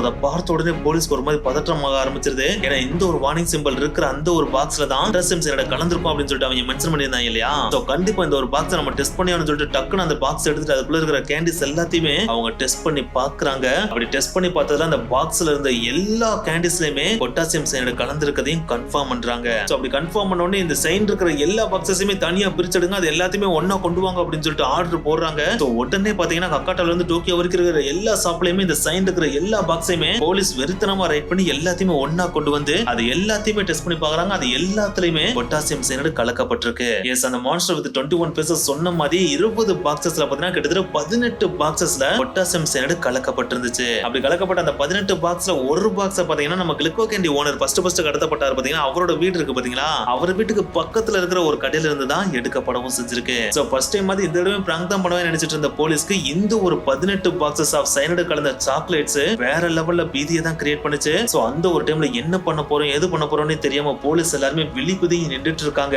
சோ அப்படி அவங்க விழிப்புதிங்கி நின்றுட்டு இருக்கிற அந்த ஒரு டைம்ல மான்ஸ்டர் வித் 21 பீசஸ் இருந்து இன்னொரு லெட்டரும் வருது. அந்த லெட்டர்ல என்ன மென்ஷன் பண்ணிருக்காங்க அப்படின்னு பாத்தீங்கன்னா, இந்த தடவையாச்சும் நாங்க டேஞ்சர் சிம்பிள் போட்ட பாக்ஸஸ்க்குள்ள மட்டும் தான் பொட்டாசியம் சயனைடு கலந்த சாக்லேட்டை வச்சிருக்கோம் அப்படின்றத ஹிண்டாவே கொடுத்துட்டோம். ஆனா அடுத்த தடவை இந்த மாதிரி எனக்கு ஹிண்ட்டும் கொடுக்க மாட்டோம், இந்த மாதிரி டேஞ்சர் சைனும் போட மாட்டோம், அதை 20 பாக்ஸ்ல மட்டும் தான் கலப்போம் அப்படின்னு நாங்க சொல்ல மாட்டோம், நாங்க 30-40ல கூட கலக்கிறதுக்கு சான்சஸ் அதிகமா இருக்கும். சோ நெக்ஸ்ட் லெட்டர்ல நாங்க எதை டிமாண்ட் பண்றோமோ அந்த டிமாண்ட் பண்ற விஷயத்தை நீங்க கண்டிப்பா கொடுத்துதான் ஆகணும். அப்படி கொடுக்கல அப்படின்னா நீங்க சந்திக்க வேண்டிய விளைவுகளும் பெரிதா இருக்கும் அப்படின்னு சொல்லிட்டு வார்னிங் பண்ணி லெட்டர் அனுப்பியிருக்கானுங்க. இந்த மாதிரி அடுத்தடுத்து வர லெட்டரை பார்க்க போலீஸ்னாலும் கடுப்பு அதிகமாயிட்டே போது, மண்டையில இருக்கிற முடி எல்லாமே நட்டமா நிக்க ஆரம்பிக்குது. இந்த லெட்டர்லாம் எங்க இருந்து தாண்டா அனுப்புறாங்க அப்படின்றத ட்ராக் பண்றதுக்கும் போலீஸ் பார்த்தீங்கன்னா எக்கச்சக்கமான விஷயங்களை பண்ணி பாக்குறாங்க. ஆனா என்னதான் பண்ணி பார்த்தாலும் அந்த லெட்டர் எங்க இருந்து வருதுன்றது அவங்களால ட்ராக் கூட பண்ண முடியலையா. அந்த அளவுக்கு பக்காவா பிளான் போட்டு எங்க இருந்து அனுப்புறோன்றது தெரியாத அளவுக்கு அவங்க லெட்டர் அனுப்பிட்டு இருக்காங்க. சரி, இவங்க லெட்டர் எங்க இருந்து அனுப்புனாங்க அப்படின்றத நம்மளால ட்ராக் பண்ண முடியல. அட்லீஸ்ட் இந்த பொட்டாசியம் சயனைடையாச்சும் எப்படி சாக்லேட்குள்ள கலந்தாங்கன்றதை நம்ம கண்டுபிடிச்சு ஆகணும் அப்படின்னு சொல்லிட்டு போலீஸ் அதை எப்படி கலந்தாங்க அப்படின்றத இன்வெஸ்டிகேஷன் பண்ணியோன்னு சொல்லிட்டு விருத்தனமா இன்வெஸ்டிகேஷன் பண்ண ஆரம்பிக்கிறாங்க. அதோட முதல் கட்டமா மோரினாகாவோட ஓனர்ட்ட போயிட்டு எப்படி இதுக்குள்ள சயனைடை கலந்துருப்பாங்க அப்படின்னு சொல்லிட்டு கேக்குறாங்க. அதுக்கு மோரினாகாவோட ஓனர் மேனுஃபேக்சரிங் சைடுல எந்த விதமான பிரச்சனையும் வரதுக்கு வாய்ப்பே கிடையாது, அதை நாங்க பக்காவா சீல் பண்ணி தான் கடைகளுக்கு அனுப்புறோம், சோ இத கண்டிப்பா அவங்க கடைகள்ல வச்சுதான் கலந்துருக்கணும் அப்படின்னு சொல்லிட்டு அவர் பதில் சொல்றாரு. சோ அப்படி சொன்ன உடனே போலீஸ் செஞ்ச முதல் வேலையே அந்த ஹக்காட்டால இருந்து டோக்கியோ வரைக்கும் இருக்கிற கடைகள்ல எந்தெந்த கடைகள்ல எல்லாம் அந்த சயனைடு கலந்த பாக்ஸ் எடுத்தாங்க பாத்தீங்களா, அந்த பாக்ஸ் எடுத்த கடைகள் எல்லாம் ஏதாச்சும் சிசிடிவி கேமரா இருக்கா அப்படின்னு சொல்லிட்டு செக் பண்ண ஆரம்பிக்கிறாங்க. அப்படி செக் பண்ணி பார்த்ததுல 1984 காலகட்டம் இல்லையா, சோ அதனாலேயே எந்த கடையிலுமே பாத்தீங்கன்னா சிசிடிவி கேமராவே இல்லையா. கடைசியா ஒரே ஒரு கடையில மட்டும் சிசிடிவி கேமரா இருந்திருக்கு. ஆனா அதையும் பாத்தீங்கன்னா அவர் அந்த அளவுக்கு பெர்ஃபெக்ட்டா மெயின்டைன் பண்ணி வச்சிருந்தாரா அப்படின்னு கேட்டா அதுவும் கிடையாது அப்படின்னு தான் சொல்லியானோ. அது ஏனா தானோ அந்த அளவுக்கு பெருசா மெயின்டெனன்ஸே இல்லாம வச்சிருந்திருக்காப்ல. அதுலயும் அது அந்த அளவுக்கு பெருசா குவாலிட்டி இருக்கிற கேமராவும் கிடையாதான். அது பயங்கர பிளரியா ஏதோ பேருக்கு இருக்கிற கேமரா மாதிரி தான் இருந்திருக்கு. இருந்தாலும் பரவாயில்ல, அந்த கேமராலேயே ஏதாச்சும் ஒரு ஃபுட்டேஜ் கிடைக்குதா அப்படின்னு சொல்லிட்டு அந்த கடையோட ஓனர்ட்ட போயிட்டு அந்த சிசிடிவி கேமரால பதிவான அந்த ஒரு கேசட்டை வாங்கி கம்ப்ளீட்டா செக் பண்ணி பாக்குறாங்க. அப்படி செக் பண்ணி பாக்குறப்போ ஒரு ஃபுட்டேஜையும் கண்டுபிடிக்கிறாங்க. அதுதான் அக்டோபர் மாசம் 7ஆம் தேதி ஒரு கண்ணாடி போட்ட மனிதன் அந்த கடைக்கு வந்திருக்கான். அப்படி வந்து அவன் பாத்தீங்கன்னா மோரினாகா கேண்டிக்கு பக்கத்துல போயிட்டு அந்த கேண்டி எடுத்துட்டு ஏதோ கொஞ்ச நேரம் பண்ணிட்டு இருக்க மாதிரியே நின்றுட்டு இருக்கான். அப்படி நிக்கிற அவன் தான் மேபி இல்லாட்டா கண்டிப்பா கூட சயனைடை கலந்துருக்கலாம் அப்படின்னு சொல்லிட்டு போலீஸ் கெஸ் பண்ண ஆரம்பிக்கிறாங்க. ஏன்னா ஒருத்தன் சாக்லேட்டை மட்டும் எடுத்துட்டு போறான் அப்படின்னா டக்குன்னு அதை போய் எடுத்துட்டு வந்துருவான் இல்லையா. ஆனா அப்படி வராம எதுக்கு அவன் ஒரே இடத்துல ரொம்ப நேரம் நிக்கிறான் அப்படின்றதான் போலீஸ்க்கு இருந்த ஒரு மிகப்பெரிய டவுட்டா இருந்துச்சு. ஆனா எனக்கு தான் அவன் கண்ணாடி போட்ட நபர் அப்படின்றத அவங்களால ஓரளவுக்கு கெஸ் பண்ண முடிஞ்சாலும் அவனோட ஃபேஸ் அந்த ஒரு கேமரால கிளியர் கட்டா பார்க்க முடிஞ்சா அப்படின்னு கேட்டா அது கண்டிப்பா கிடையாது அப்படின்னு தான் சொல்லியானோ. ஏன்னா அந்த கேமரா அந்த அளவுக்கு தெளிவான கேமரா கிடையாது இல்லையா, அது பயங்கர பிளரியா தான் ரெக்கார்ட் பண்ணவே செஞ்சிருக்கு. சோ அதனாலேயே அந்த பேசும் தெளிவத்துல அவன் யாருன்றதையும் போலீஸால ஐடென்டிஃபை பண்ண முடியல. ஆனா என்னதான் போலீஸால அந்த ஒரு ஃபேஸ் அந்த அளவுக்கு கிளியர் கட்டா ஐடென்டிஃபை பண்ண முடியல. இந்த ஒரு ஃபுட்டேஜ் மக்கள் மத்தியில, அதாவது பொதுமக்கள் மத்தியில ரிலீஸ் பண்ணாங்க அப்படின்னா மேபி அவர் ரெகுலரா பார்த்துட்டு இருக்கிற சில பேரால அவரோட சேப்பை வச்சு ஐடென்டிஃபை பண்ண முடியும் இல்லையா. சோ அப்படி ஐடென்டிஃபை பண்ணாங்க அப்படின்னா அது நமக்கு ரொம்ப ஹெல்ப்ஃபுல்லா இருக்கும் அப்படின்றதுனாலே இந்த ஒரு ஃபுட்டேஜ் போலீஸ் பார்த்தா பப்ளிக்கா வெளியிடுறாங்க. அப்படி வெளியிடுறதோட மட்டும் இல்லாம இந்த வீடியோல இருக்கிற நபரை நீங்க பாத்துருந்தீங்க அப்படின்னா எங்களுக்கு இன்ஃபார்ம் பண்ணுங்க அப்படின்னும் அறிவிப்பு வெளியிடுறாங்க. ஆனா என்னதான் இந்த மாதிரி அறிவிப்பு வெளியிட்டாலும் இந்த ஒரு ஃபுட்டேஜை வெளியிட்டாலும் பொதுமக்கள் யாருக்கிட்ட இருந்துமே இந்த நபர் யாருன்ற எந்த ஒரு டீடைல்ஸுமே போலீஸ் பக்கம் வரவே இல்ல. போலீஸும் அந்த சயனைடை கலந்தது யாருன்னே தெரியாம திக்கு முக்காடி மறுபடியும் முட்டுச்சந்தில போய் நிக்கிற மாதிரி தான் விழிப்புதுங்கி நிக்கிறாங்க. இப்படி போலீஸ் விழிப்புதுங்கி நின்னுட்டு அந்த ஒரு டைம்ல, அதாவது நவம்பர் மாசம் 1ஆம் தேதி 1984 வருஷம் பாத்தீங்கன்னா மோரினாகா ஃபேக்டரிக்கு ஒரு லெட்டர் வருது. அந்த ஒரு லெட்டர்ல என்ன மென்ஷன் பண்ணப்பட்டிருக்குன்னு பாத்தீங்கன்னா, எங்களுடைய பவர் என்னன்றதை நீங்க தெரிஞ்சுப்பீங்கன்னு நாங்க நம்புறோம். சோ மோரினாகாவோட பிரசிடென்ட் அவர்களே, நீங்களாவது நாங்க சொல்றத கேளுங்க. எங்களுக்கு தேவையானது 200 மில்லியன் என்ன, இந்த அமௌண்ட்டை நீங்க கொடுக்க ரெடியா இருக்கீங்க அப்படின்னா நாங்க கீழே குறிப்பிட்டிருக்க கோட் வேர்ட்ஸ்ல நவம்பர் 5 and 6ஆம் தேதி ரிலீஸ் ஆக இருக்கிற மஞ்சினி நியூஸ் பேப்பர்ல ஒரு ஆடை கொடுங்க. அந்த ஆடை நாங்க பார்த்துட்டோம் அப்படின்னா உங்க காசை வாங்க நாங்க ரெடி ஆயிருவோம். சப்போஸ் நீங்களும் நாங்க சொல்றத கொடுக்கல அப்படின்னா கிளிக்கோ கேண்டிக்கு என்ன ஆச்சு அப்படின்றத நீங்களே கண்கூடா பார்த்திருப்பீங்க. சோ அதே மாதிரி உங்க ஃபேக்டரி அழிவையும் உங்க அழிவையும் யாராலையும் தடுக்க முடியாது அப்படின்னு எச்சரிச்சு மான்ஸ்டர் வித் 21 ஃபேசஸ் லெட்டர் அனுப்பியிருக்காங்க. சோ இந்த ஒரு லெட்டரை பார்த்தோன்னே மோரினாகா ஒன்னொரு வேற லெவல்ல பதற்றம் கிரியேட் ஆக ஆரம்பிச்சது. இத போலீஸ்டையும் சொல்றாங்க. ஆனா இந்த தடவை போலீஸ் இதை சாதாரணமா எடுத்துக்க தயாராவே இல்ல. அவங்க கேட்கிற அமௌண்ட்டை நம்ம கண்டிப்பா கொடுத்துருவோம். ஆனா இந்த தடவை நம்ம கொஞ்சம் ட்ரிக்கியா செயல்படுவோம். ஏன்னா காசை நம்ம கொடுக்கணும்னா கண்டிப்பா அவங்க வாங்க வந்தாகணும் இல்லையா? அப்படி வர்றப்ப நம்ம அவங்க லபக்குன்னு புடிச்சிட்டோம் அப்படின்னா அன்னைக்கோட அவங்க வாழ ஒட்ட நறுக்கி விட்டுறலாம். அதுக்கடுத்து அவங்க வெளியே வர முடியாத அளவுக்கு ஜெயில போட்டு அடைச்சலாம் அப்படின்னு சொல்றாங்க. சோ இப்போ மோரினாகா காசு கொடுக்க ரெடியானனால நவம்பர் 6ஆம் தேதி வெளியான மந்த்லி நியூஸ் பேப்பர்ல அவங்க சொன்ன அதே கோட் வேர்ட்ஸ்ல ஒரு அட்வர்டைஸ்மெண்ட் பப்ளிஷ் பண்றாங்க. அந்த அட்வர்டைஸ்மெண்ட் எப்படி இருக்குன்னு பாத்தீங்கன்னா, Dear Jiro, a bad friend disappeared, come back, a warm meal is waiting, Mother Chiyoko அப்படின்னு எழுதப்பட்டிருக்கு. சோ இந்த ஒரு அட்வர்டைஸ்மெண்ட பார்த்தோன்னே மான்ஸ்டர் வித் 21 ஃபேசஸும் அந்த மணியை வாங்க எக்ஸைட்மெண்டோட ரெடி ஆயிராங்க. அந்த மணியை நாங்க எங்க வாங்க போறோம் அப்படின்ற பிளேஸையும் ஒரு டேப் ரெக்கார்ட்ல ரெக்கார்ட் பண்ணி அந்த டேப்பை மோரினாகா கம்பெனிக்கு அனுப்பிடுறாங்க.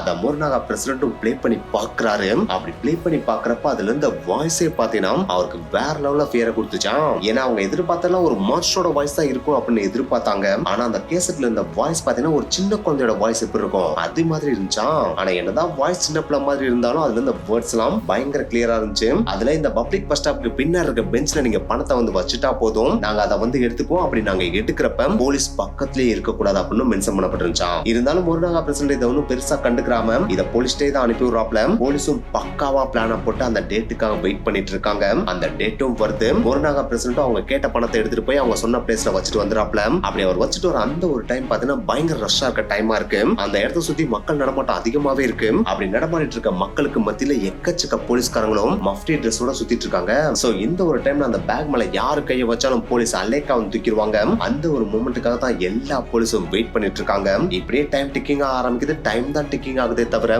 யாருமே அந்த பேக் மேல வந்து கை வச்ச மாதிரியே தெரியல. அப்படியே நைட் டைமும் ஆகுது. அந்த டைம் நாங்க சுத்திட்டு இருந்த எல்லா மக்களும் பாத்தீங்கன்னா வீட்டுக்கு போயிடுறாங்க. ஆனா மஃப்டில சுத்திட்டு இருந்த போலீஸ் மட்டும் குட்டி போட்ட பூனை மாதிரி அந்த இடத்துல சுத்திட்டு இருந்தாங்களாம். சோ டைம் டிக்கிங் ஆகி அடுத்த நாள் காலையிலயும் ஆகுது. அந்த ஒரு டைம்ல போலீஸ்க்கு இன்னொரு லெட்டர் வருது. அந்த லெட்டர்ல எங்களை பார்த்தா சரியான முட்டாள் மாதிரி தெரியுதா? ஏன்னா மஃப்டில நீங்க வந்தா மட்டும் நாங்க உங்களை கண்டுபிடிச்ச மாட்டோமா? எப்படி நீங்க மஃப்டில சுத்துறீங்களா, நாங்க பேக் எடுக்க வருவோமா, நீங்க அப்படியே லபக்னு புடிச்சு போயிருவீங்களா? ஒரு போலீஸ் நீங்களே இவ்வளவு தூரம் திக் பண்றீங்க அப்படின்னா நாங்க எவ்வளவு தூரம் திக் பண்ண மாட்டோம். நாங்க சொன்ன விஷயத்தை நீங்க கேட்காதனால மறுபடியும் சைனைட கலக்கிற விஷயங்கள் தொடரும் அப்படின்னு சொல்லிட்டு மென்ஷன் பண்ணி அனுப்பி விட்டுறாங்க. சோ இத பார்த்தனே போலீஸ்க்கு கோபத்தோட சேர்ந்து பீதியும் அதிகமாகுது. சோ இதுக்கு மேலே நம்ம மோரினாகா கேண்டியை விக்க விட்டோம் அப்படின்னா அது குழந்தைகளோட உயிருக்கே ஆபத்தாயிரும் அப்படின்னு சொல்லிட்டு மோரினாகா கேண்டியை கம்ப்ளீட்டா ஸ்டாப் பண்ண சொல்லிடுறாங்க. ஆனா என்னதான் மோரினாகா கேண்டி அவங்களுடைய மேனுஃபேக்சரிங் ஸ்டாப் பண்ணாலும் மான்ஸ்டர் வித் 21 ஃபேசஸ் இத விடுற மாதிரியே தெரியல. ஏன்னா ஜப்பான் நாட்டுல எக்கச்சக்கமான ஃபுட் கம்பெனிஸ் இருக்கும் இல்லையா? அந்த ஃபுட் கம்பெனிஸ் ஒவ்வொன்னா அவங்க டார்கெட் பண்ண ஆரம்பிக்கிறாங்க. இப்படியே காலங்களும் ஓடுது. 1985 வருஷம் மார்ச் மாசமும் வருது.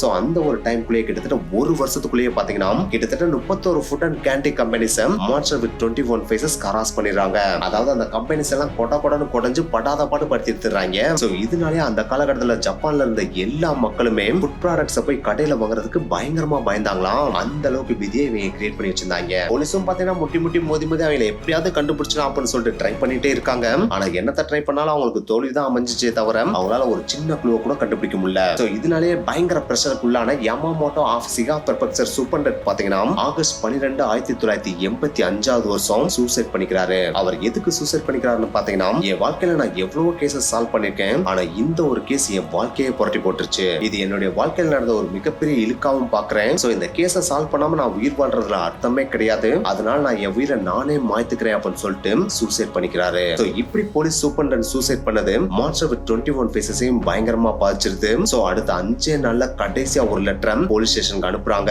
அந்த லெட்டர்ல என்ன மென்ஷன் பண்ணிருக்காங்கன்னு பாத்தீங்கன்னா, இந்த சூப்பர்டென்ட் எவ்வளவு முட்டாளா இருந்திருக்காருன்னு நீங்களே பாருங்க. கிட்டத்தட்ட 1.5 வருஷம் வரைக்கும் நாங்க டைம் கொடுத்திருக்கோம். அந்த டைம்குள்ள அவர் எங்களை கண்டுபிடிக்காத அவருடைய முட்டாள்தனம் தான். எங்களை மாதிரியான பேட் கைஸை நீங்க கண்டுபிடிக்காம விட்டீங்க அப்படின்னா அது நம்ம நாட்டையே அழிச்சிரும். சோ இனிமேலாச்சும் இந்த மாதிரி ஃபூலிஷா நடந்துக்கிறாம யாராவது தப்பு பண்ணாங்கன்னா உடனே பிடிக்கிறதுக்கு வழிய பாருங்க. இவரை மாதிரி பிடிக்க முடியலன்னு சொல்லிட்டு உயிரை விட்டுட்டு தெரியாதீங்க. இவர் இறந்தது எங்களுக்கு ஒரு வருத்தத்தை கிரியேட் பண்ணுது. சோ இதனால நாங்களும் இதோட எல்லாத்தையும் ஸ்டாப் பண்ணிக்கலாம்னு முடிவு பண்ணிட்டோம். இனிமேல் நாங்க எந்த ஒரு ஃபுட் கம்பெனிஸையும் டார்ச்சர் பண்ண மாட்டோம். சப்போஸ் அந்த மாதிரியான டார்ச்சர் இனிமேல் வந்துச்சு அப்படின்னா அதுக்கு நாங்க பொறுப்பு கிடையாது. எங்களோட பேரை யூஸ் பண்ணி ஏதோ ஒரு ஃபூலிஷ் செய்யற முட்டாள்தனமா தான் இருக்கும். சோ இந்த மான்ஸ்டர் வித் 21 ஃபேசஸ் இதோட எங்களோட வேலையை நிப்பாட்டிக்கிறோம் அப்படின்னு சொல்லிட்டு அந்த லெட்டர்ல மென்ஷன் பண்ணப்பட்டிருக்கு. சோ இந்த ஒரு லெட்டர் வந்ததுக்கு அப்புறம் இதுக்கு முன்னாடி நடந்த மாதிரியான எந்த ஒரு இன்சிடென்ட்டும் ஜப்பான்ல நடக்கவே இல்லையா. சோ திடீர்னு எங்கேயோ இருந்து வந்த இந்த மான்ஸ்டர் வித் 21 ஃபேசஸ் வந்த மாதிரியே திடீர்னு இந்த உலகத்துல இருந்து மாயமா மறைஞ்சும் போயிட்டாங்க. ஆனா என்னதான் மான்ஸ்டர் வித் 21 ஃபேசஸ் மாயமா மறைஞ்சாலும் போலீஸ் இதை சும்மா விட்டுருவாங்க. அவங்க இந்த ஒரு கேஸ்க்காக ஒரு உயிரை இழந்திருக்காங்க இல்லையா,